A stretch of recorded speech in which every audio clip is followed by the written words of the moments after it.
આપ જોઈ રહ્યા છો પાટવી ગુજરાતી ન્યૂઝ. સાવલીમાં હરઘર તિરંગા અભિયાન અંતર્ગત ભવ્ય તિરંગા યાત્રા યોજાઈ. સાવલી હરઘર તિરંગા અભિયાન અંતર્ગત સાવલી ખાતે ભવ્ય તિરંગા યાત્રાનું આયોજન કરવામાં આવ્યું. રાષ્ટ્રધ્વજ તિરંગા પ્રત્યે ગૌરવ અને દેશભક્તિની ભાવનાને ઉજાગર કરતી આ યાત્રામાં મોટી સંખ્યામાં નાગરિકો, વિવિધ શાળાના વિદ્યાર્થીઓ ઉત્સાહભેર જોડાયા. સમગ્ર સાવલી શહેર દેશભક્તિના રંગે રંગાયું.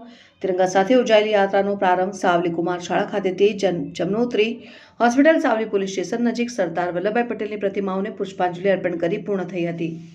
યાત્રાના સમગ્ર માર્ગ દરમિયાન ભારત માતા કી જય સહિતના દેશભક્તિના નારા સાથે રાષ્ટ્રપ્રેમ અને એકતાનો સંદેશ પ્રસર્યો હતો અને મહાનુભાવોના રાષ્ટ્રપ્રેમ, સમર્પણ અને રાષ્ટ્ર નિર્માણમાં આપેલા અમૂલ્ય યોગદાનને સ્મરણ કરવામાં આવ્યું.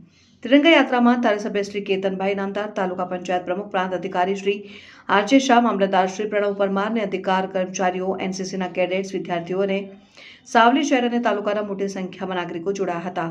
હરઘર તિરંગા અભિયાન દ્વારા દરેક ઘરમાં રાષ્ટ્રધ્વજ લહેરાવીને રાષ્ટ્રભાવના, રાષ્ટ્રીય એકતા અને દેશપ્રેમની લાગણીને વધુ મજબૂત બનાવવાનો સંદેશ આપવામાં આવ્યો. પાટવી ગુજરાતી ન્યૂઝ, સિયોરાજ યુસુફભાઈ.